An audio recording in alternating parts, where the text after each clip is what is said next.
Hello there. Today we're going to be looking at sentence forms. Now, most people think that they've cracked it if they understand the 3 sentence forms. They think they've got their simple sentence, they've got their compound sentence, and they've got their complex sentence.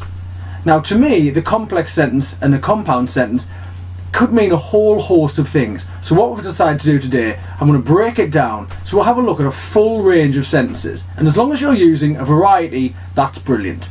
Okay, so what do we have? We have AQA English language. Now, why do we need different types of sentences? Well, really, 50% of each of the exams is writing. And a big part of that is using a big variety of sentence types, which will really impress the examiner. Now, on paper 1, section B, worth 40 marks, you have a choice of 2 tasks. It's either creative description or narrative writing. On the actual exam, you don't know whether you'll get 2 creative descriptions, 2 narrative writings. It depends really what they want to do. On paper 2, section B, it's non-fiction writing, which will probably take the form of a letter, a speech, or an article. However, expect the unexpected. You might be asked to do something for a website, for example, which will still take the form of an article, but just might be worded slightly differently. Now, this is a typical type of question will be asked for your paper 2. And this is the typical question 5 you'll find on paper 1. As you see, you have a choice. It's either a description, inspired by a picture, or it'll be write the opening part of a story. It might be write the whole story. Just read very, very carefully what they're asking for. Okay, so this is a checklist to see have you met the criteria. The one that we're really interested in is technical accuracy. Number 3, use a full range of appropriate sentence forms for effect. It's not just throwing them in, we're really trying to create a different effect with each one. Okay, start off. What I thought we'll do, I'll just show you a few, tell you what they mean, and show you a few examples. If you want to jot them down with a pen and paper, that's absolutely fine, and you might want to create some of your own. So the first one is an Eddingly sentences. Now, Ed-ing-ly sentences basically mean that that's how you'll start the sentence. So for example, an ED starter will be hunted, John fell alone. An ing, running, Sarah thought about her life. And an ly, suddenly her world fell apart. Now, they might be quite difficult to use, the ed and the ing. However, again, it's all about variety. Now, this is a really, really simple way to add some awesome adjectives, just in case you don't know where to put them in a sentence. Desperate, abandoned, helpless, jubilant, successful, confident. Now, these will be really nice coming after a very long sentence, maybe with an embedded clause. Alright, a subordinate clause first. Now we have a little just read over that. The subordinate clause you add to a main clause for extra information. If we look at the example, the park was beautiful, that would be a main clause and that would be fine as a sentence on its own.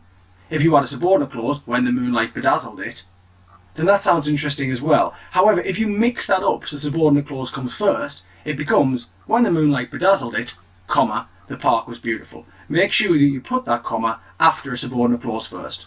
Alright, boys sentences. A lot more students look at this and don't really understand what it's on about. But, or yet so, as you see, the initialization will spell out boys. So for example, he was a friendly man most of the time, but he could become nasty. He could be really friendly, or he could become miserable. It was a warm day, yet storm clouds gathered over the distant mountains.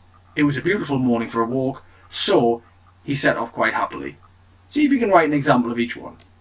This is another nice one. It's the 2A sentence. Basically, it's 2 adjectives before the first noun, followed by a further 2 adjectives before the second noun. It just really gives you an opportunity to throw in some really interesting words. He was a tall, awkward man with an old, crumpled jacket. It was an overgrown, messy garden with a lifeless, leafless tree. So these are simile sentences. As you can see, we put a simile in it just to make it a little bit more interesting.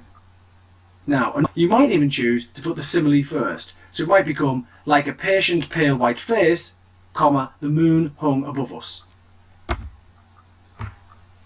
Alright, the DD sentence. It's a description followed by a detail. Let me just have a little read of that. And the example. The vampire is a dreadful creature. There is your description, followed by a colon. It kills by sucking all the blood from its victims. You're extending what you're trying to say. Okay, so there's a range of them. Now, as long as you understand that you have to use a variety of sentence forms, that's brilliant. Even if it's just the difference between long and short, that's something. A lot of the time, people just use one length sentence and it ends up sounding like a broken oven, and we don't want that.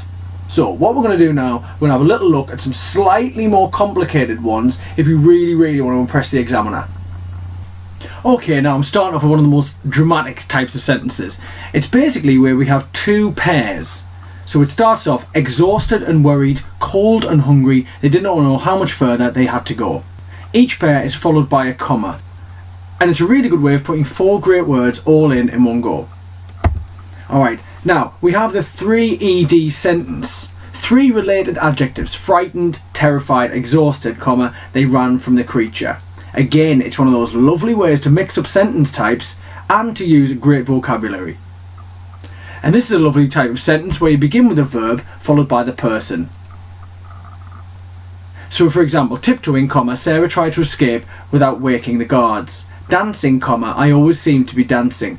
It just means that the way they're acting becomes the most important part of that sentence. Now, if you've been told that your writing can be a little bit static, this is a nice way to move from one area to the next. In this case, it goes from the outside world and then goes inside the head of one of the characters. So the example, he smiled and shook the man's hand warmly, is all about the outside, the way he's acting. Then, inside, however, he was angrier than he's ever been. It's a really good way, especially in third person, of looking inside the mind of the character. Now the if then sentence sounds very complicated, but actually it's not. It's using a form of repetition. Most people think you can only really use it in non-fiction. However, you can also use it if a character is trying to persuade another character to do something, so in dialogue, or if the narrator is speaking directly to the reader. So for example, if you're really sorry, if you really feel bad, if you really want to make it up to me, then prove it. It's a nice contrast. It's a long sentence and might be followed by a lovely little short sentence, just to mix it up.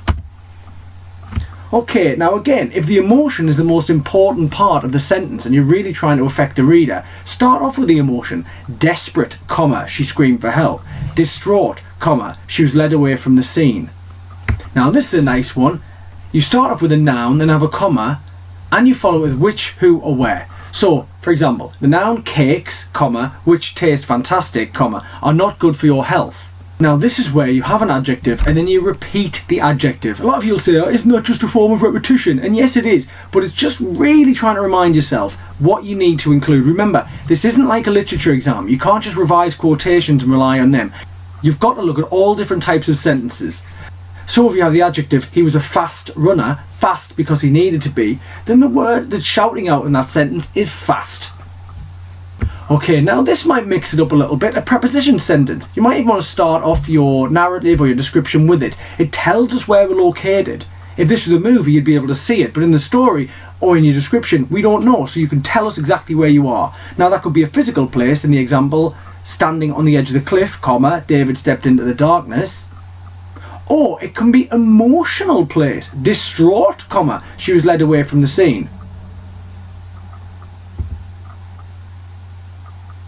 Once you've had a go at using all the different types of sentences, and once you've tried to remember the names, now if you don't want to remember the names, that's fine, you might even want to remember them as a number. Once you've done it, let's mix them up. If you use this on the screen as a guide, see if you can write a two-way sentence, a one-word, a two-pair, a verb person, an ly starter, a simile starter, and a motion word comma sentence. By doing that, you should automatically make sure that you're using a full range of sentences. Therefore, when it comes to technical accuracy, the examiner can't get you in trouble for it. They're going to be your best friend. Now, if everything I've just looked at is too complicated, here is the main aim of the game when it comes to sentence forms. In simple terms, just use a range of them. Try, if you can, to have no two consecutive sentences starting in the same way. Try and use Eddingly. Eddingly is a nice way just to make sure that the starters are mixing up. Now the easiest way, have some long and some short sentences. Okay, use a subordinate clause first. You could begin a sentence with as. And finally, see if you can use 3 one-word sentences. Just get that great vocabulary in there. Now for all these types of sentences, I have my good friend Mr. Booth to thank. And that's about it. Now you can use these different types of sentences when it comes to paper 1, question 5, paper 2, question 5, and combined with lots of different skills and lots of great ideas and planning and proofreading, then you hopefully should do very well. Good luck!